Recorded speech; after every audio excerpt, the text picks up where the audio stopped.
वंदे मातरम दोस्तों। आज मैं आप लोगों के सामने एक नया और कठिन कहा जाने वाला टॉपिक लेकर के उपस्थित हूँ। ये टॉपिक वस्त्र विज्ञान से लिया गया है। इस टॉपिक का नाम है रंगाई एवं छपाई। वस्त्र विज्ञान में वैसे तो सारे टॉपिक कठिन ही प्रतीत होते हैं, लेकिन रंगाई और छपाई वाला टॉपिक प्रकार का जो इसके जो प्रकार हैं, इसमें ज़्यादा कन्फ्यूजन होते हैं। इस वजह से ये टॉपिक थोड़ा कठिन जान पड़ता है। लेकिन मैं इस टॉपिक को सरल से सरल भाषा में समझाने का पूरा प्रयास करूँगी और ये आप लोगों को अच्छे से समझ में भी आ जाएगा। तो हम शुरुआत करते हैं सबसे पहले रंगाई से। रंगाई क्या चीज़ है, इसको जानते हुए आगे हम बढ़ते हैं। रंगाई क्या है? वस्त्रों को आकर्षक बनाने के लिए परिसज्जा हेतु स्थायी या अस्थायी रूप से वस्त्रों को रंगा जाता है। रंगने के लिए जिस पदार्थ की आवश्यकता होती है, उसे रंग कहते हैं और जिस प्रक्रिया द्वारा यह क्रिया की जाती है, उसे रंगाई कहते हैं। और रंग 2 प्रकार के होते हैं। ज़्यादा कन्फ्यूजन यहीं पे होता है, डाई में ही। अब रंग मुख्य रूप से 2 प्रकार के होते हैं। यहाँ पे देख रहे हैं, यहाँ पे मैंने चित्र बनाया है। पहला प्रकार है प्राकृतिक रंग और दूसरा प्रकार है संश्लेषित या कृत्रिम रंग। तो सबसे पहले हम जानेंगे कि प्राकृतिक रंग किसे कहते हैं और ये कितने प्रकार के होते हैं।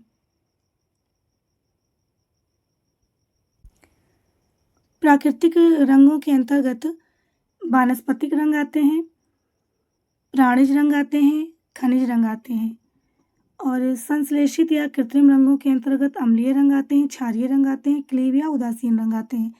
तो यहाँ पे अभी हम केवल रेखा चित्र के माध्यम से इनके प्रकारों के नाम जानेंगे। इसकी विस्तृत चर्चा हम आगे करेंगे इस वीडियो में। लेकिन सबसे पहले हम जानते हैं कि ये जानेंगे कि प्राकृतिक रंगों के कितने प्रकार हैं और संश्लेषित या कृत्रिम रंगों के कितने प्रकार हैं। प्राकृतिक रंगों के अंतर्गत पहला प्रकार है वानस्पतिक रंग। वानस्पतिक रंग कहाँ से प्राप्त होते हैं? ये पहले ज़्यादातर जब वस्त्रों की रंगाई होती थी, तब जब कृत्रिम रंगों का ज्ञान नहीं था, तो प्राकृतिक रंगों से ही कपड़े रंगे जाते थे। इनमें कत्था, मेहंदी, लिली, हल्दी, हरसिंगार के फूल, पलाश के फूल, केसर, जामुन, अखरोट, अनार आदि के जो है ये रंग शामिल थे। इनके ये कुछ रंग फलों से प्राप्त होते थे, कुछ फूलों से, कुछ पत्तियों से, कुछ छाल से। तो इन सब रंगों से कपड़ों को रंगा जाता था। ये वानस्पतिक रंगों के अंतर्गत आते हैं। दूसरा रंग प्राणिज रंग। इसमें कीट पतंगों से और जीव जंतुओं से रंग प्राप्त किए जाते थे और अब भी प्राप्त किए जाते हैं। लेकिन अब कृत्रिम रंगों की इतनी उपलब्धता हो गई, इस वजह से कृत्रिम रंगों का प्रयोग ज़्यादा होने लगा है। लेकिन प्राणिज रंगों से भी प्राणियों, कीट पतंगों से भी रंग प्राप्त किया जाता था। तो पहला रंग, ये जो बैंगनी रंग, ये प्राप्त किया जाता था। भूमध्य सागर की एक मछली होती है और उससे बैंगनी रंग प्राप्त होता है और ये अत्यधिक महंगे रंग होते हैं, क्योंकि वही जानवरों से प्राप्त होते हैं और कीट पतंगों को मारकर, मछलियों को मारकर प्राप्त किए जाएंगे तो थोड़ी मात्रा में ही प्राप्त किए जाएंगे। जानवर ज़्यादा मारे जाएंगे, ये कीट और पतंग, जीव जंतु और रंगों की मात्रा कम होती है, तो इस वजह से ये महंगे भी होते हैं। दूसरा रंग प्राप्त होता है कैक्टस कीट से। इससे सिंदूरी या लाल रंग प्राप्त होता है। और तीसरा प्राकृतिक रंगों के प्रकार में खनिज रंग आता है। लोहे के चूर्ण से क्रोम, पीला, हरा, नारंगी, पर्शियन ब्लू, ये सब खनिज से प्राप्त होते हैं। पर्शियन ब्लू नील से प्राप्त होता है और लौह चूर्ण से, यानी लोहे का जो चूरा होता है, उससे भी रंग प्राप्त होता है। तो उससे प्राप्त होने वाले रंगों को क्रोम, पीला, हरा, नारंगी, ये सारी चीज़ें प्राप्त होती हैं। और इन प्राकृतिक रंगों को, संपूर्ण रंगों को, ये तीनों प्रकारों को 2 वर्गों में बांटा गया। एक प्रकार है रंजक और दूसरा प्रकार है वर्णक। रंजक किसे कहते हैं? ये रंगों के अत्यंत सूक्ष्म कण होते हैं जो जल में घुलनशील होते हैं। इसमें ताप और रासायनिक प्रक्रियाओं द्वारा रंगाई की जाती है। रंजकों में रेशों के साथ आत्मसात हो जाने का गुण होता है। ये महंगे होते हैं एवं प्रकाश व धोने का असर पड़ता है, यानी कि ज़्यादा तेज प्रकाश में और बार बार धोने से ये रंग हल्के हो जाते हैं कपड़ों में। इसका रंग कच्चा अथवा फीका पड़ता है। सावधानी पूर्वक रंगाई की जाती है। और वर्णक में ये जल में घुलनशील नहीं होते हैं। इनके कण रंजकों की अपेक्षा ज़्यादा कठोर होते हैं ये अपारदर्शी होते हैं, ये वस्त्र पर चिपक जाते हैं और इन्हें सतह पर चिपकाने के लिए जिन पदार्थों का प्रयोग किया जाता है उसे फिक्सिंग एजेंट कहते हैं। ये सस्ते होते हैं, रंग पक्का और प्रयोग में आसान होता है, प्रकाश, धोने आदि का बहुत असर नहीं होता है। तो ये समझ गए होंगे कि रंजक और वर्णक क्या है। प्राकृतिक रंगों के समूह को दो भागों में बांटा गया, यानी कि जो प्राकृतिक स्रोतों से जो रंग प्राप्त होते थे, कुछ ऐसे रंग होते थे जो सीधे पानी में घुल जाते थे और कुछ ऐसे रंग होते थे जो सीधे पानी में नहीं घुलते थे, बल्कि उन रंगों को कपड़ों में चढ़ाने के लिए फिक्सिंग एजेंट का प्रयोग किया जाता है। तो ये दो प्रकार हो गए प्राकृतिक रंगों के। अब हम आते हैं कृत्रिम रंगों के बारे में जानने के लिए कि कृत्रिम रंग क्या होते हैं और ये कितने प्रकार के होते हैं। कृत्रिम रंग 3 प्रकार के होते हैं मुख्य रूप से, अम्लीय, क्षारीय, क्लीब या उदासीन रंग। तो अम्लीय और क्षारीय रंगों के बारे में आगे हम विस्तृत रूप से चर्चा करेंगे, लेकिन यहाँ पे हम देख लेते हैं कि ये उदासीन जो रंग है कृत्रिम रंगों के अंतर्गत, ये कितने प्रकार के होते हैं। इसका पहला प्रकार है प्रत्यक्ष रंग, वैट रंग, सल्फर या गंधक रंग, विकसित रंग। ये मुख्य प्रकार हो गए उदासीन रंगों के। और कुछ 3 से 4 रंग और हैं जो उदासीन रंगों के अन्य प्रकारों में आते हैं, जैसे एजोडाई या नेफ्थोल रंग, डिस्पर्स या फैलने वाले रंग, मॉर्डेंट रंग या क्रोम रंग। तो ये आपको समझ में आ गया होगा कि जो कृत्रिम रंग हैं वो 3 प्रकार के होते हैं, अम्लीय, क्षारीय और उदासीन। उदासीन रंग भी 7 प्रकार के होते हैं, लेकिन प्रथम 4 मुख्य प्रकार हैं और अंतिम 3 अन्य प्रकार हैं। इनके बारे में आगे हम चर्चा करेंगे, लेकिन हम इसके आगे एक रूपरेखा और हमने बनाई है समझने के लिए कि रंगाई की विभिन्न अवस्थाएं कौन कौन सी होती हैं। तो इनकी भी रूपरेखा की ओर यहाँ हम देखेंगे और इसकी चर्चा आगे वीडियो में हम करते रहेंगे। इसकी रूपरेखा इसलिए बना दी है कि एक ही नज़र में ये समझ में आ जाए कि ये रंगाई की विभिन्न अवस्थाएं कितनी होती हैं। रंगाई की प्रक्रिया हाथ और मशीन दोनों से होती है। रंगने की 3 विभिन्न अवस्थाएं होती है जो निम्न है। पहली अवस्था है रेशों की रंगाई, और दूसरी अवस्था है धागों की रंगाई या लच्छी की रंगाई, और तीसरी अवस्था है तैयार वस्त्र की रंगाई। यानी कि जो कपड़े रंगे जाते हैं वो 3 अवस्थाओं में रंगे जाते हैं। एक तो जब रेशे होते हैं उस अवस्था में रेशों को रंग लेना, और दूसरी अवस्था धागे, यानी रेशों से जब धागे बन जाएं तो धागों को रंगना, और तीसरी अवस्था है कि ना रेशा रंगना ना धागे रंगना, बल्कि कपड़े जब तैयार हो जाएं तब उनकी रंगाई करना। तो रंगाई की प्रक्रिया की 3 अवस्थाएं होती है, रेशों की रंगाई और धागे की रंगाई और तैयार वस्त्र की रंगाई। रेशों की रंगाई की जो अवस्था है उसके 3 प्रकार, यानी कि रेशों को हम 3 प्रकार से रंगते हैं, स्टॉक रंगाई, टॉप रंगाई और डॉप रंगाई। यानी जब हम रेशों को रंगते हैं तो जब स्टॉक रंगाई के अंतर्गत प्राकृतिक रेशे रंगे जाते हैं, टॉप रंगाई के अंतर्गत व्रस्टेड ऊनी वस्त्रों को रंगते हैं, और डॉप रंगाई के अंतर्गत कृत्रिम जो कपड़े हैं उनको रंगते हैं। स्टॉक रंगाई क्या है, टॉप रंगाई क्या है, डॉप रंगाई क्या है, इसको हम आगे जानेंगे। अभी केवल हम प्रकार देख रहे हैं। एक नज़र में प्रकार याद हो जाएंगे तो उसकी परिभाषाएं या ये रंग क्या है इसके बारे में अपने आप ही पता चल जाएगा। दूसरी अवस्था है धागे की रंगाई या लच्छी की रंगाई, तो इसका कोई प्रकार नहीं है। तीसरी रंगाई है तैयार वस्त्र की रंगाई। तैयार वस्त्रों की रंगाई जो की जाती है वो 6 प्रकार से की जाती है। देखिए यहाँ पे जिग रंगाई, क्रॉस रंगाई, बंधेज रंगाई जिसको हम टाई एंड डाई कहते हैं, ये बहुत ही महत्वपूर्ण है। चौथी रंगाई है रील रंगाई, संयुक्त रंगाई या निरंतर, और छठी रंगाई है निरंतर मशीन द्वारा रंगाई। तो ये सारी रंगाई की अवस्थाएं, यानी हम लोग इतना जान चुके हैं कि रंगाई क्या है और रंगाई में प्रयोग होने वाले जो रंग होते हैं वो कितने प्रकार के होते हैं, प्राकृतिक रंग और संश्लेषित या कृत्रिम रंग। उसके बाद फिर हमने जाना कि प्राकृतिक रंगों को 2 समूहों में बांटा गया है, एक रंजक एक वर्णक, और कृत्रिम रंगों को हमने 3 भागों में बांटा, एक अम्लीय रंग, दूसरा क्षारीय रंग और तीसरा उदासीन रंग। उदासीन रंगों के भी 7 प्रकार हैं, लेकिन 4 मुख्य प्रकार हैं, प्रत्यक्ष, वैट, सल्फर और विकसित रंग, और एजोडाई, डिस्पर्स या मॉर्डेंट रंग ये अन्य प्रकार हैं उदासीन रंग के। फिर हमने रंगाई की विभिन्न अवस्थाएं भी जान ली कि हम कपड़ों को 3 अवस्थाओं में रंगते हैं, एक रेशों की रंगाई, धागे की रंगाई और तैयार वस्त्र की रंगाई। अब हम जानेंगे कि अब यहाँ पे हमने ये जान लिया कि संश्लेषित रंग कितने प्रकार के होते हैं। अब उसी के बारे में विस्तृत चर्चा करेंगे। सबसे पहला रंग था हमारा अम्लीय रंग। अम्लीय रंग के बारे में हम यहाँ पर जानेंगे। आप लोग इसको नोट्स बनाते चलिए अपनी राइटिंग में, अपनी भाषा में, ताकि आपको ये समझ में आता रहे, क्योंकि इसमें मैंने बहुत छोटा लिखा है और थोड़ा-सा ये कन्फ्यूजिंग लग सकता है आपको, लेकिन जब इसको जैसे मैं बताते जा रही हूँ वैसे नोट करते जाएँगे तो आपको समझने में कोई समस्या नहीं होगी, रिवीजन करने में आगे। कृत्रिम रंगों में हमने पहला प्रकार पढ़ा था एसिड डाई। एसिड डाई को हम अम्लीय रंग कहते हैं।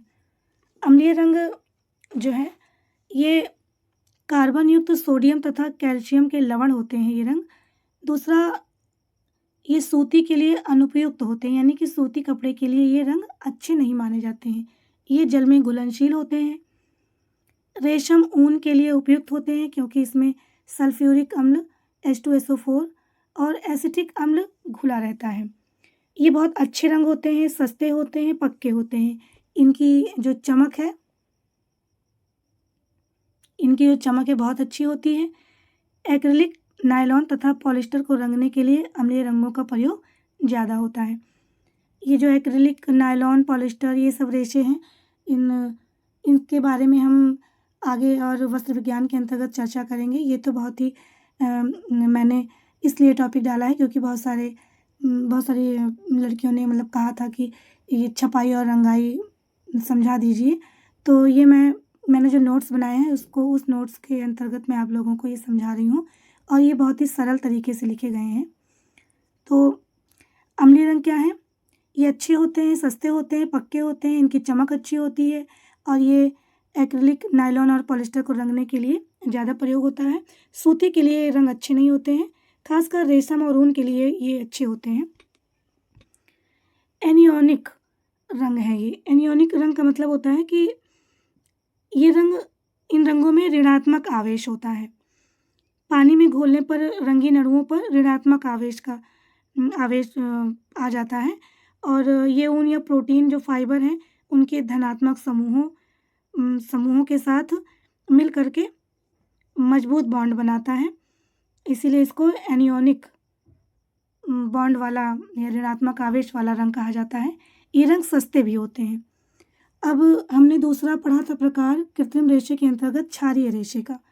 अब ये देखिए आगे, क्षारीय रंग क्या है? क्षारीय रंग को ही हम बेसिक डाई भी कहते हैं, इसको एल्कलाइन रंग भी कहते हैं। सबसे पहले इसी रेशे का आविष्कार हुआ था।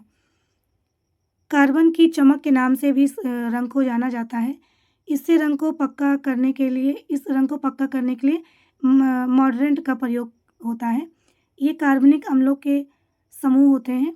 सेल्यूलोज और प्राणिज दोनों रेशे रंगे जाते हैं, यानी कि जो भी प्राकृतिक रेशे हैं वो इस रंग से रंगे जाते हैं। इसका रंग एक्सीलेंट होता है, यानी बहुत ही ज़्यादा अच्छा होता है। रंग पक्का और चमकदार होता है। ये रंग पानी में घुलनशील होता है। विशेष तौर पर ऊन, एक्रिलिक की चमक बढ़ाने के लिए इसका प्रयोग किया जाता है। ये कैटियोनिक होते हैं, यानी कि धनात्मक आवेश वाले होते हैं। ये जल में घुलने पर धनात्मक आवेशित रंगीन आयन उत्पन्न करते हैं, जिससे ये बहुत अच्छे से कपड़ों में अवशोषित हो जाते हैं और कपड़े में रंग बहुत चटक चढ़ता है। संश्लेषित या कृत्रिम रंगों के अंतर्गत ये 2 रंग हो गए। तीसरा रंग था उदासीन रंग। उदासीन रंग के अंतर्गत पहला रंग कौन सा था? प्रत्यक्ष रंग। प्रत्यक्ष रंग देखिए, ये जो संश्लेषित रंग होते हैं इसका आविष्कार विलियम हेनरी पार्कर ने किया था। विलियम हेनरी पार्कर ने 1856 में किया था। तो संश्लेषित और कृत्रिम रंगों के अंतर्गत, उदासीन रंगों के अंतर्गत पहला रंग आता है प्रत्यक्ष रंग। इसको हम डायरेक्ट डाई, साल्ट डाई या सबसिस्टेंटिव डाई भी कहते हैं, और ये पुअर यानी खराब रंग है, इसे लवण रंग भी कहते हैं। ये सूती, लिनन, रेयॉन, जूट, पटसन आदि वस्त्रों को रंगने के लिए प्रयुक्त किया जाता है। ये जल में घुलनशील होता है। चटक व तीव्र रंग इससे चढ़ता है। ये वस्त्र पर पूरी तरह से चढ़ जाते हैं, परंतु पक्के नहीं होते हैं। बार बार धुलाई के पश्चात ये रंग निकल जाते हैं। रंग को पक्का करने के लिए रंग के घोल में सोडा ऐश तथा नमक मिलाया जाता है। रंग को और अधिक पक्का करने के लिए पोटेशियम बाइक्रोमेट मिलाया जाता है। सूती यानी कि सेल्यूलोजिक रेशों के लिए अच्छे होते हैं और नेफ्थॉल रसायनों के प्रयोग से क्षारीय रंग को प्रकाश, धूप और धुलाई के प्रति पक्का बनाया जाता है। प्रत्यक्ष रंग सस्ते होते हैं, ये वस्त्र पर सरलता से चढ़ जाते हैं, परंतु इन रंगों में अत्यधिक चमक नहीं होती है। उदासीन रंगों का दूसरा प्रकार है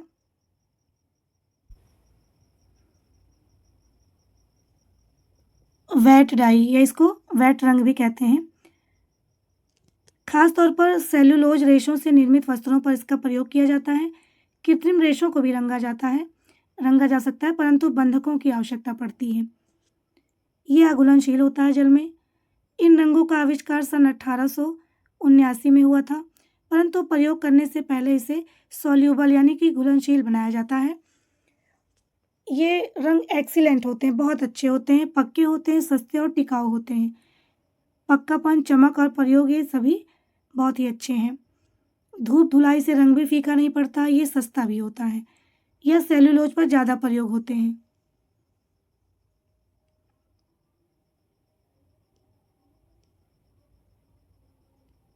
इसके अलावा संश्लेषित रेशों पर बंधकों की सहायता से रंगे जा सकते हैं। ये रंग पसीना, प्रकाश, ब्लीच, धुलाई, डाइक्लीन आदि से अप्रभावित रहते हैं। वाट रंग अघुलनशील होते हैं, अतः इन्हें सोडियम हाइड्रोक्साइड द्वारा जल में घुलनशील बनाया जाता है। इंडिगो यानी नील और एंथ्राक्विनाइट, सल्फर, ये सब वाट रंगों के प्रकार हैं। जो ये डेनिम यानी कि जो जीन्स वगैरह सब लगभग इन्हीं रंगों से रंगे जाते हैं। उदासीन कृत्रिम रंगों के अंतर्गत उदासीन रंगों के अंतर्गत प्रत्यक्ष रंग हमने देखा, वेट रंग देखा। अब हम सल्फर या गंधक रंगों को जानेंगे कि सल्फर या गंधक रंग क्या होते हैं। देखिए, सल्फर रंग कौन से हैं? ये अघुलनशील होते हैं जल में, अतः इन्हें घोलने के लिए क्षारीय अवकारक यानी कास्टिक सोडा और सोडियम सल्फाइड की आवश्यकता पड़ती है। सूती पर ये गहरे रंग देते हैं। ये धुलाई के प्रति पक्के होते हैं, परंतु ब्लीच के संपर्क में फीके पड़ जाते हैं। ये रंग महंगे होते हैं। ये पहली बार 1879 में बनाए गए थे। वस्त्र को रंग में डुबोने और खंगालने के बाद ऑक्सीकृत किया जाता है। ऑक्सीकरण के लिए वस्त्र को हवा में रखा जाता है या पोटेशियम बाइक्रोमेट और सिरके का प्रयोग किया जाता है। इसमें गंधक रंग भूरे, काले और गहरे नीले रंग जैसे ये मंद रंग तैयार किए जाते हैं। इन्हें काले रंगों के लिए अधिक प्रयोग में लाया जाता है, सल्फर रंगों को। अगला प्रकार है डेवलप्ड डाई यानी कि विकसित रंग। सेल्यूलोजिक रेशे जैसे कि कपास, लिनन, रेयॉन और जूट के लिए अच्छे होते हैं। इन पर विशिष्ट रासायनिक प्रक्रियाओं द्वारा ये जो रंग है ये विशिष्ट रासायनिक प्रक्रियाओं द्वारा बनाया जाता है। ये महंगे होते हैं। इसमें रंग को पक्का करने के लिए कई प्रक्रियाओं को बार बार दोहराना पड़ता है। उदासीन रंगों के अंतर्गत ये प्रत्यक्ष रंग, वेट रंग, सल्फर या गंधक रंग, विकसित रंगों के बारे में हमने जाना। अब अन्य रंगों के अंतर्गत यानी उदासीन रंगों के अंतर्गत ही आते हैं, लेकिन ये मुख्य प्रकार थे और अन्य प्रकारों के बारे में हम जानते हैं। अब आगे जो है ये एजोडाई या नेफ्थोल रंग किसे कहते हैं, आइए देखते हैं। ये एजोडाई या नेफ्थोल रंग, इसको कोल्ड आइस कलर, नेफ्थोल भी कहा जाता है। एजोइक रंग जो होते हैं ये विभिन्न शेड्स में उपलब्ध होते हैं। इनका ज़्यादातर उपयोग डिस्चार्ज प्रिंट के रूप के लिए किया जाता है। ये जल में अघुलनशील होते हैं। वानस्पतिक रेशों से बने वस्त्रों की रंगाई के लिए एवं छपाई के लिए नेफ्थोल रंगों का प्रयोग किया जाता है। सूती वस्त्रों को रंगने से पहले इसे बीटा नेफ्थोल और कास्टिक सोडा के घोल में डुबाया जाता है। इसके बाद क्षारीय रंगों में रंगा जाता है। पॉलिस्टर, नायलॉन और एसीटेट में भी इसका प्रयोग किया जाता है। इससे रंग पक्के चढ़ते हैं, धुलाई, प्रकाश, पसीने, ब्लीच आदि से अप्रभावित रहते हैं। अगला प्रकार है डिस्पर्स डाई या डिस्पर्स रंग। इसे एसीटेट रंग भी कहा जाता है। मूल रूप से इन रंगों का विकास एसीटेट तंतुओं को रंगने के लिए किया गया था और इसका प्रयोग नायलॉन, पॉलिस्टर, एक्रिलिक आदि वस्त्रों को रंगने हेतु किया गया। साथ ही सेल्यूलोज तंतुओं को भी इससे रंगा जाता है। इसको एसीटेट डाई के नाम से भी जाना जाता है। ये फैलने वाला रंग भी इसको कहते हैं। अघुलनशील होता है जल में। पॉलिस्टर के लिए प्रयोग होता है, परंतु nylon, cellulose, try acetate, acrylic भी इससे रंगा जा सकता है। प्रसारित रंगों के घोल में नमक नहीं डाला जाता, यानी कि ये जो डिस्पर्स रंग है इसके घोल में नमक नहीं डाला जाता है रंग को पक्का करने के लिए। इसकी चमक अच्छी होती है और पक्कापन भी अच्छा होता है। कपड़ों का नीला रंग वायुमंडल में खुला रहने पर गुलाबी हो जाता है। ये भी एनियोनिक रंग होता है, यानी कि वो ऋणात्मक आवेश होता है इनके रंग के अणुओं में। अगला प्रकार देखते हैं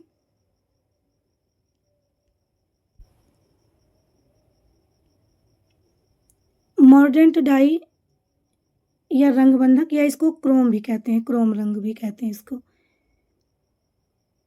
ये रंग को पक्का करने के लिए उपयोग किए जाते हैं। ये रंग रेशों के भीतर गहराई तक पहुंचकर वस्त्रों को रंगते एवं पक्का करते हैं। इनका उपयोग धातुओं के रंग बंधक के रूप में किया जाता है। मॉर्डेंट रंगों को क्रोमियम लवण के साथ घोलने से रंग अच्छा व पक्का चढ़ता है। अन्य धात्विक लवण के रूप में लोहा, एल्यूमिनियम तथा टिन का उपयोग किया जाता है।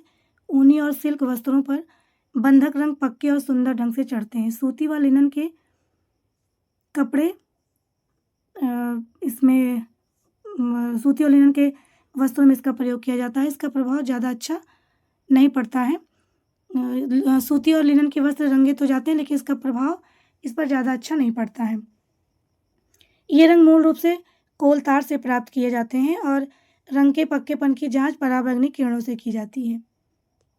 ये संश्लेषित या कृत्रिम रंगों के अंतर्गत, उदासीन रंगों के अंतर्गत आने वाले ये 7 रंगों के प्रकार हमने यहाँ पे जान लिए।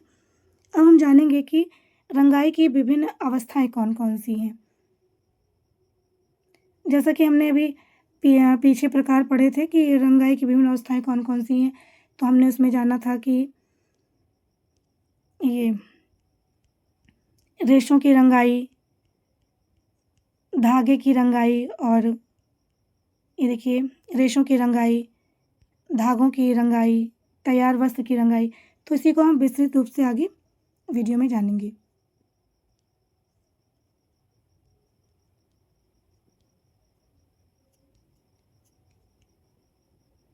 यहाँ पे देखिए रंगाई की विभिन्न अवस्थाएं। रंगाई की प्रक्रिया हाथ और मशीन दोनों से होती है। वस्त्र रंगने में 3 विभिन्न अवस्थाएं आती हैं: रेशों की रंगाई, धागे की रंगाई और तैयार वस्त्र की रंगाई। तो सबसे पहले हम जानेंगे कि रेशों की रंगाई। रेशों की रंगाई किसे कहते हैं और इसके अंतर्गत कौन कौन से रंगाई के प्रकार आते हैं। सूती, लिनन, ऊन, रेशम, जूट आदि रेशों को कच्ची अवस्था में रंगा जाता है। रेशे मुख्यतः 3 प्रकार से रंगे जाते हैं।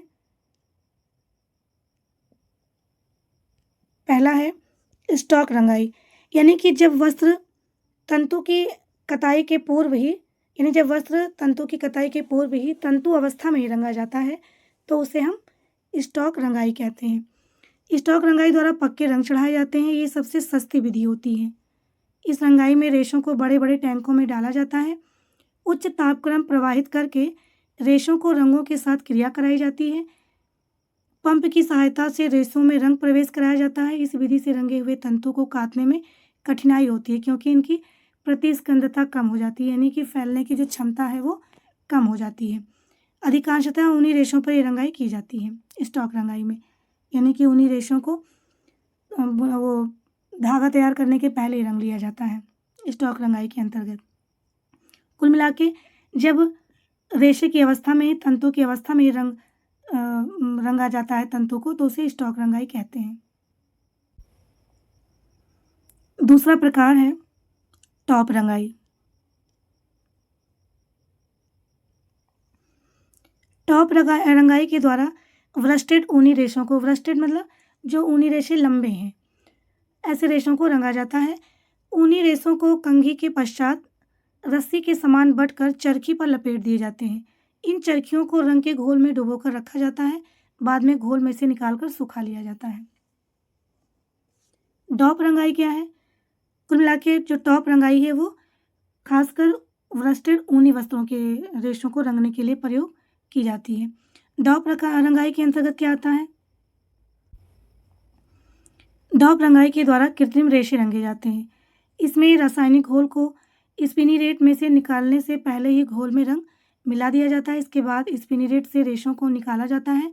इसमें रंग पक्के चढ़ते हैं। धूप, पसीना, ब्लीच, धुलाई आदि से अप्रभावित रहते हैं। इसमें तंतुओं को स्पिनिरेट से निकालने से पूर्व ही घोल में मिला दिया जाता है। एक लाइन में इस बात को समझ लो। डॉप रंगाई क्या है कि जब रासायनिक रेशे काटे जाते हैं तो जो उसका रासायनिक घोल होता है उसको काटने से पहले इस घोल में ही रंग मिला दिया जाता है ताकि जो भी रेशे काटे जाएं तो वो रंगीन रेशे निकलें। उसे डॉप रंगाई कहते हैं। अगला है रंगाई की दूसरी अवस्था में धागे की रंगाई या लच्छी की रंगाई आता है। रेशों को बँटकर धागा तैयार कर लिया जाता है। इसके बाद इसकी लच्छियाँ बना ली जाती हैं। इन लच्छियों को छड़ के ऊपर लटका दिया जाता है। रॉड को रंग के टैंक के ऊपर इस प्रकार सेट किया जाता है कि वे बार बार घूमती रहें। छड़ के साथ साथ धागे की लच्छियाँ भी रंग में डूबती रहती हैं और उन पर रंग भली प्रकार चढ़ जाता है। अगर आप लोगों ने अपने बचपन में, अब तो चरखी वर्खी नहीं चलती है, लेकिन पहले कुएं में एक रहट चलती थी, रहट, जिसको हम चरखी भी बोलते हैं। तो जब ये रहट चलती थी तो जब डिब्बे बारी बारी से पानी भर करके निकालते थे और अपने आप वो मुड़ करके नाली में पानी जो जिससे खेत सींचा जा रहा है उसमें पानी गिर जाता था। तो उसी प्रकार से एक छड़ में, यानी कि गोलाई छड़ में, उसमें ये जो तैयार लच्छियाँ होती हैं, रेशों से बनी हुई जो धागे होते हैं, उन लच्छियों को टांग दिया जाता है और बारी बारी एक टैंक में उनको घुमाया जाता है। वो चरखी की तरह घूमती रहती हैं। बार बार वो जो रेशे का वो जो धागे की जो लच्छियाँ हैं वो बार बार उसमें डिप होती रहती हैं और निकल के घूम करके दोबारा फिर आके डिप होती हैं। इससे बार बार रंग उसमें टैंक में बार बार डूबने के बाद उस पर रंग बहुत अच्छा और पक्का चढ़ जाता है। अब आगे देखिए, सूती और लिनन के धागे को रंगने के लिए अधिकांशतः इसी विधि का प्रयोग किया जाता है। इस अवस्था में जो रंग चढ़ते हैं वो ज़्यादातर पक्के और गहरे चढ़ते हैं। कई बार धागों को रंगने के लिए लच्छियाँ न बनाकर एक पैकेज बना ली जाती है। पैकेज छड़ पर लपेटे हुए सूत होते हैं और ये पैकेज बार बार गोल गोल जब चरखी जैसे घूमते रहते हैं तो ये बार बार उसी रंग से भरे टैंक में डूबकर फिर ऊपर आते हैं। कुल मिला के से झूला, जो मेले में जो झूला आता है बड़ा वाला, तो जब घूमता है तो जो सबसे पहले जो नीचे जिस झूले पर लोग बैठे रहते हैं वो ऊपर जाता है, फिर घूम के नीचे आता है। तो वैसे ही लच्छियों को इनमें जगह जगह टांग दिया जाता है और नीचे टैंक रहता है। उसी टैंक में डूबते हुए लच्छियाँ आती जाती हैं, सूखती रहती हैं और फिर से उसमें रंग चढ़ते रहते हैं। इससे रंग पक्के चढ़ जाते हैं। फिर तीसरी अवस्था है रंगाई की, तैयार वस्त्र की रंगाई। यानी कि जब रेशा रंगा गया, रेशा भी उसके बाद फिर धागे रंगे गए, धागे रंगने के बाद फिर एक अवस्था रंगने की तैयार वस्त्र की भी आती है। यानी ना रेशा रंगा गया ना धागा रंगा गया, बल्कि वस्त्र बना लिए गए और सीधे अब वस्त्रों को ही रंगा जाएगा।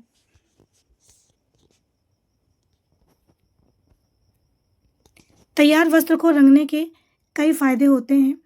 वस्त्र रंगना सरल होता है, अपेक्षाकृत कम खर्च आता है। रंगाई फैशन के अनुरूप होती है। रंग हटाकर दूसरा रंग रंगा जा सकता है।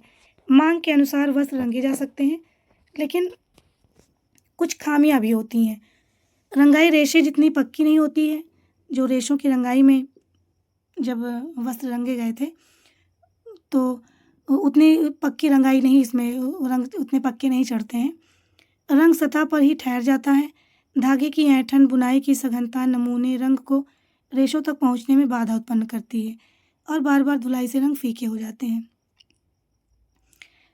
तैयार वस्त्र की रंगाई निम्न प्रकार से की जाती है: जिग रंगाई, क्रॉस रंगाई, बंधेज रंगाई, रील रंगाई, संयुक्त रंगाई, निरंतर मशीन द्वारा रंगाई। तो सबसे पहले हम जानेंगे कि जिग रंगाई क्या है। इस विधि द्वारा एसीटेट, रेयॉन, नायलॉन व पॉलिस्टर के वस्त्रों को रंगा जाता है। किसी भी रंग के शेड्स द्वारा वस्त्र की रंगाई की जाती है। इस विधि में जिग यंत्र की सहायता लेनी पड़ती है, इसी कारण इस रंगाई का नाम भी जिग पड़ा। जिग यंत्र पर कपड़े के बड़े बड़े थानों अथवा बंडलों की गाइड रोल की संपूर्ण चौड़ाई तक वस्त्र को चढ़ा दिया जाता है। रंग का घोल एक बड़े बर्तन में भरा होता है। दो दो गाइड रोल रंग के घोल के अंदर व बाहर फिट रहते हैं। इन्हीं रोलों पर वस्त्र फैले रहते हैं। इन रोलों के माध्यम से वस्त्र को रंग के घोल में 20 से 25 मिनट के अंतराल पर बार बार डुबोया जाता है, जिससे कि वांछित गहराई का रंग वस्त्र पर चढ़ जाए। कम समय में कोई भी रंग रंगा जा सकता है। वस्त्र निर्माता बदलते फैशन और रंगों के मांग के अनुसार शीघ्रता से वस्त्र रंग कर उपभोक्ता तक पहुंचाते हैं। दूसरी रंगाई का प्रकार है क्रॉस रंगाई। इस विधि से 2 या 2 से अधिक रेशों से बने वस्त्रों को रंगा जाता है, जैसे कॉट्स वूल। कॉट्स वूल का मतलब कि कॉटन और ऊन दोनों को मिलाकर के जो कपड़ा बना है वो। टेरिकॉट यानी कि टेरिलीन सिंथेटिक रेशे और सूती रेशों को बना करके जो कपड़ा है वो टेरिकॉट कहलाता है। सेलुलोज और एसीटेट रेशों से बने वस्त्र, यानी कि 2 विभिन्न प्रकार के रेशों से बने हुए वस्त्रों को इनमें रंगा जाता है। जब 2 भिन्न रेशों से निर्मित वस्त्र को एक ही रंग के घोल में डुबोया जाता है तो विभिन्न रेशों पर विभिन्न रंग के शेड से चढ़ जाते हैं। यानी कि जैसे अगर कॉट्स वूल है तो सूती और ऊन से बना हुआ दोनों के मिक्स से बना हुआ जो वस्त्र है, तो अपनी अपनी संरचना के अनुसार किसी पे गहरा रंग चढ़ेगा, किसी रेशे पर हल्का रंग चढ़ेगा। तो उसमें दोनों रेशों में अलग अलग शेड आ जाते हैं रंगों के। इसे ही क्रॉस रंगाई कहते हैं। कभी कभी ऐसा भी होता है कि एक रेशा रंग पकड़ लेता है जबकि दूसरा रेशा रंगहीन रह जाता है। इस प्रकार सुंदर, आकर्षक, मनोहारी, मनभावन वस्त्र मांग के अनुसार बनाया जा सकता है। अगली रंगाई का प्रकार है बंधेज रंगाई। इस विधि द्वारा अत्यंत सुंदर रंग के आकर्षक और उत्कृष्ट नमूने से युक्त वस्त्र तैयार किए जाते हैं। इसी को टाई एंड डाई भी कहते हैं। ज़्यादातर जो ये राजस्थानी वस्त्र, चुनरी वगैरह की जो साड़ियाँ हैं, ये जो टाई एंड डाई के चुनरी सेट में जो कपड़े रंगे रहते हैं वो इसी के अंतर्गत रंगे जाते हैं। इस विधि द्वारा अत्यंत सुंदर रंग के आकर्षक और उत्कृष्ट नमूने से युक्त वस्त्र तैयार किए जाते हैं। बांधने के लिए राजस्थान और काठियावाड़ सदा से ही प्रसिद्ध है। बंधेज प्रक्रिया में 3 चरण होते हैं। पहला नमूने अंकित करना, वस्त्र की तय करना। दूसरा नमूने बनने के बाद डिजाइन को अलग करना और तीसरा चरण है रंगना।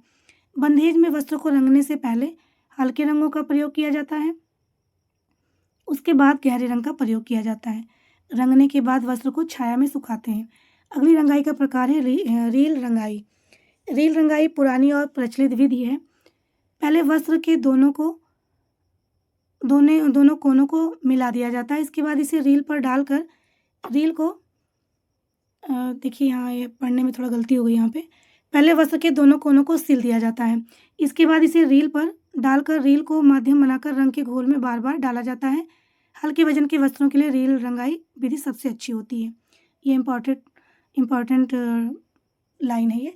बाकी इसमें जो भी इस रंगाई चैप्टर में जो भी महत्वपूर्ण प्रश्न होंगे उनसे संबंधित मैं MCQ बना करके अगली वीडियो में डाल दूँगी।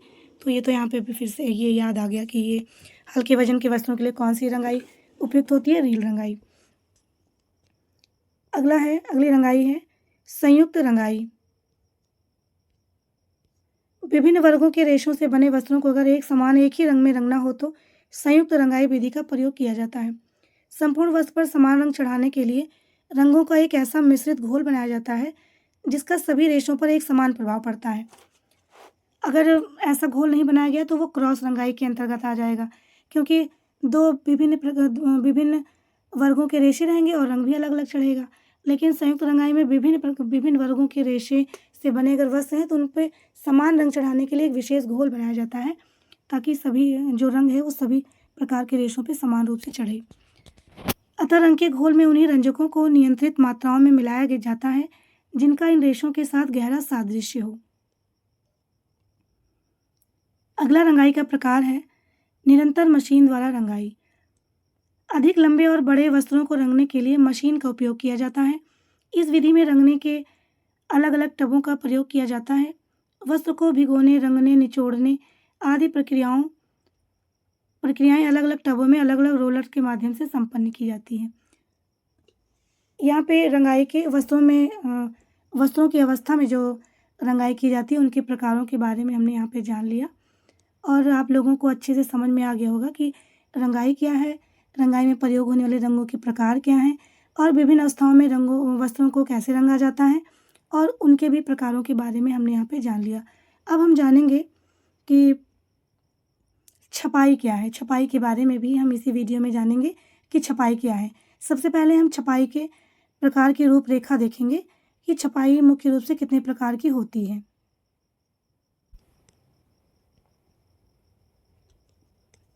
देखिए,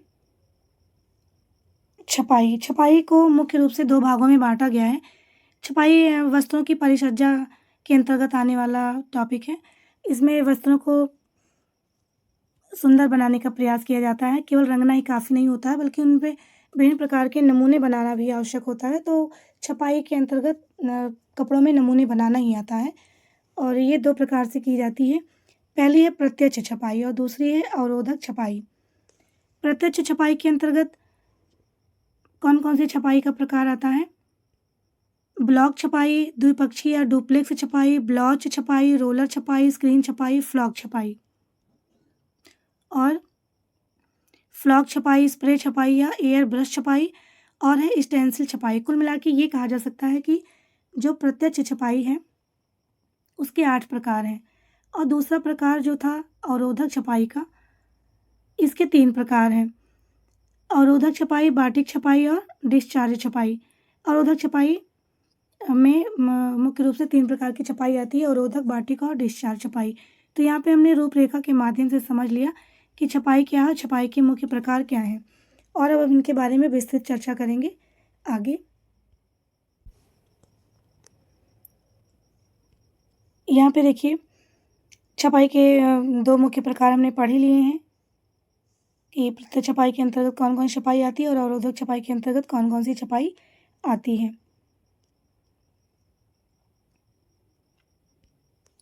प्रिंटिंग प्रोसेस द्वारा बुने हुए वस्त्रों की परिसज्जा की जाती है। छपाई प्रक्रिया में रंग को विभिन्न आकृतियों और डिजाइन के अनुरूप वस्त्र पर छापा जाता है। तो छपाई के प्रकार में प्रत्यक्ष छपाई के अंतर्गत जो पहली प्रिंटिंग आती है ब्लॉक छपाई, जिसे ठप्पा छपाई कहते हैं, इसके बारे में हम जानेंगे। ये छपाई विधि सबसे प्राचीन, सबसे धीमी, सबसे साधारण और महंगी होती है। इसमें शीशम, सागौन, लिनोलियम के ठप्पे पर डिजाइन अंकित कर ठप्पे पर लेई रूपी रंग चढ़ाते हैं, फिर ठप्पे को कपड़े पर हल्का दबाकर रखते हैं। ब्लॉक हटाने पर डिजाइन प्राप्त हो जाती है। ठप्पे पर आधा इंच गहरे गड्ढे की खुदाई की जाती है और लकड़ी के ब्लॉक का निर्माण फर्रुखाबाद, मेरठ और जयपुर आदि स्थानों पर होता है। बंगरू इसका प्रमुख केंद्र है। ये जयपुर से 35 किलोमीटर दूर है। कुल मिला के ठप्पा छपाई को समझने के लिए आप इसको समझिए कि एक मेहंदी लगती है जो हाथों पर ठप्पे के माध्यम से लगाई जाती है। उस पे लकड़ी के ब्लॉक्स होते हैं डिजाइन वाले और उनको मेहंदी जो सिंथेटिक मेहंदी होती है उसका कलर उसका घोल होता है। उस घोल में उस ठप्पे को उसमें उस घोल में डुबो लिया जाता है और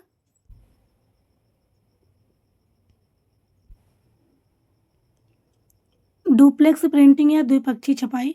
यहाँ पे जो मैंने रूपरेखा में जो क्रम दिया था छपाई के प्रकार में, वो क्रम यहाँ पे थोड़ा गड़बड़ हो गया है, आगे पीछे हो गया प्रिंटिंग के प्रकारों के नाम। तो उससे मतलब नहीं है, कुल मिला के 8 प्रिंटिंग के बारे में आपको यहाँ पे मिलेगा। वो क्रम थोड़ा आगे पीछे हो गया है। तो दूसरे नंबर पे हमने बताया था द्विपक्षीय या डुप्लेक्स छपाई। तो ये क्या है? इस छपाई में मशीनों का प्रयोग द्विपक्षीय छपाई विधि में ये प्रयोग वस्त्रों के दोनों ओर छपाई क्रिया एक साथ की जाती है। ये अत्यधिक सुंदर और आकर्षक होती है। देखिए, बहुत सारे कपड़े ऐसे होते हैं पहनने में जिनमें जैसे आगे छपा होता है वैसे ही पीछे, ना उल्टा पता चलता है ना सीधा पता चलता है। तो ऐसी ये कपड़े किस छपाई के बने होते हैं? डुप्लेक्स या द्विपक्षीय छपाई के बने होते हैं। द्विपक्षीय छपाई विधि में पहले एक रोलर के बीच से कपड़ा गुजरता है तथा इस पर नमूने अंकित हो जाते हैं। उसके बाद वस्त्र को दूसरे रोलर से होकर गुजारा जाता है, जिससे वस्त्र के दूसरी ओर भी वही स्थान पर नमूने अंकित हो जाते हैं। तीसरी छपाई का प्रकार था ब्लॉच छपाई। ये छपाई भी मशीन से की जाती है। इसमें नमूने और पृष्ठभूमि एक साथ छापे जाते हैं।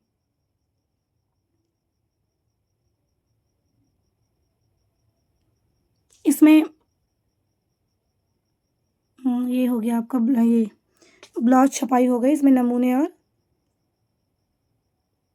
पृष्ठभूमि एक साथ छापे जाते हैं। पृष्ठभूमि का मतलब जमीन, यानी कि कोई भी नमूना छापा जाता है तो पहले उसके नीचे अलग कलर का रहता है।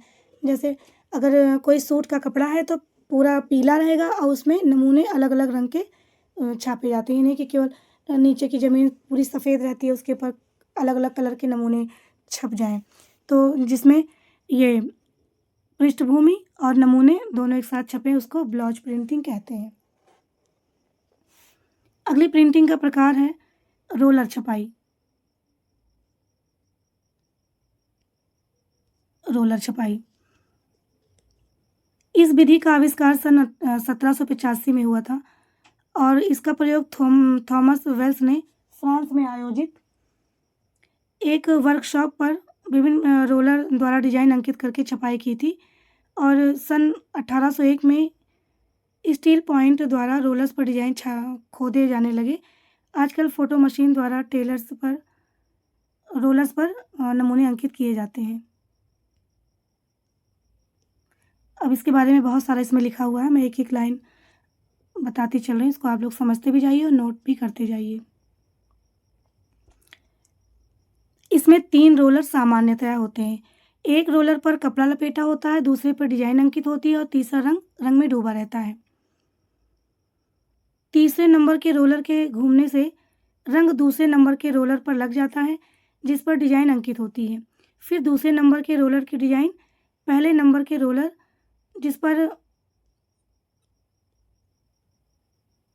पर वस्त्र लपेटा होता है उस पर जाकर छप जाती है। यानी 3 रोलर एक सीध में लगे होते हैं। तीसरे रोलर में रंग लगा होता है, दूसरे पर नमूना छपा होता है और पहले पे वस्त्र लपेटा रहता है। तो जब तीसरा रोलर चलता है रंग में डूबा हुआ, तो वो रंग दूसरे रोलर के नमूनों पर जो वो डिजाइन खुदे हुए रहते हैं उस पर चिपक जाते हैं रंग, और वो रोलर जब घूमता है तो पहले रोलर पे जो कपड़ा रखा हुआ है उस कपड़े पर वो डिजाइन छप जाती है।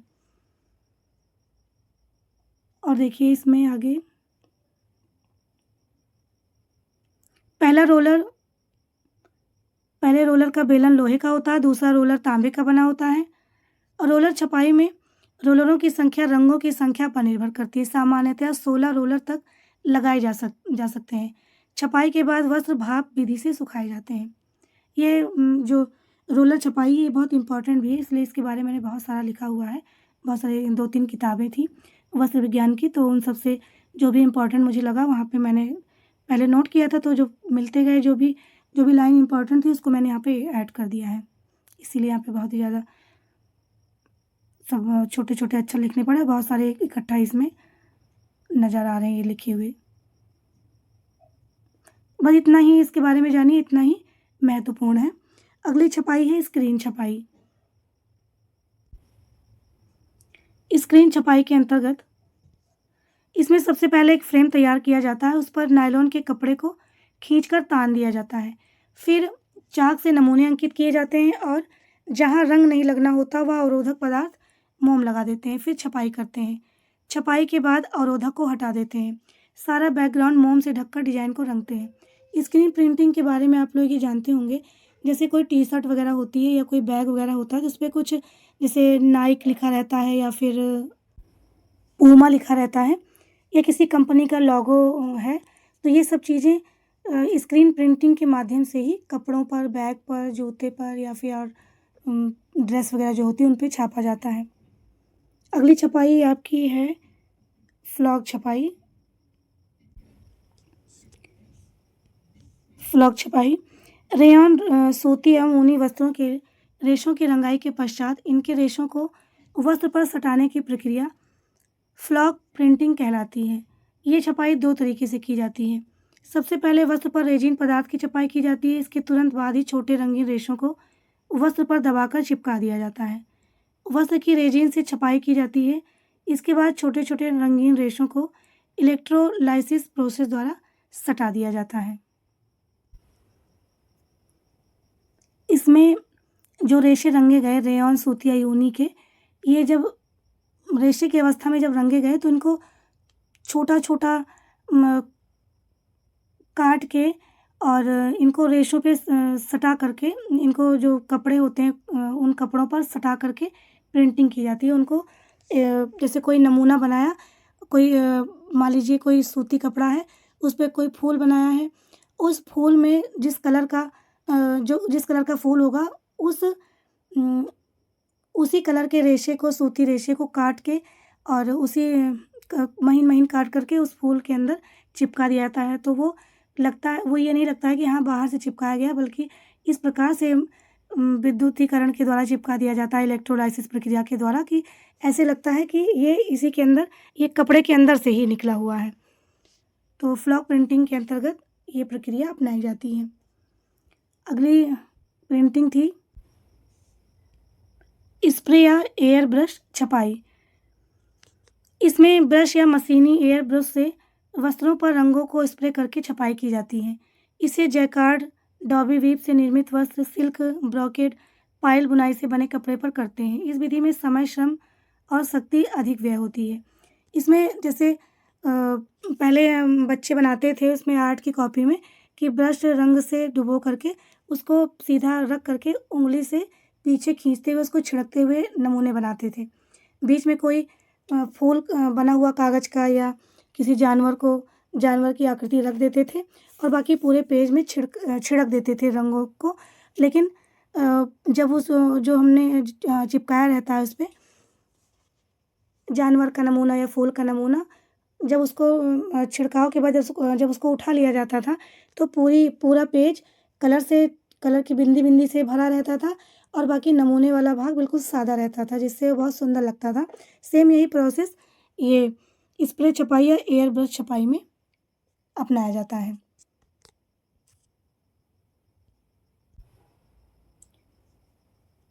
अगली छपाई का प्रकार है स्टेंसिल छपाई।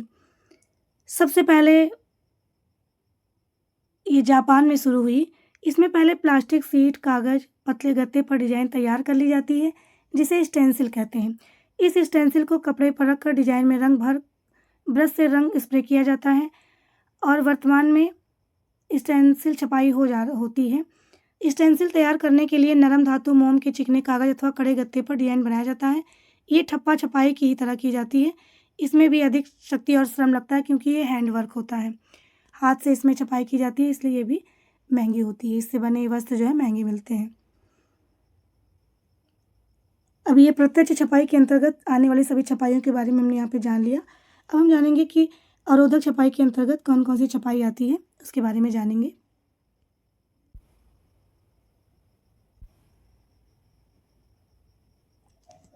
अवरोधक छपाई के अंतर्गत बाटिक छपाई आती है।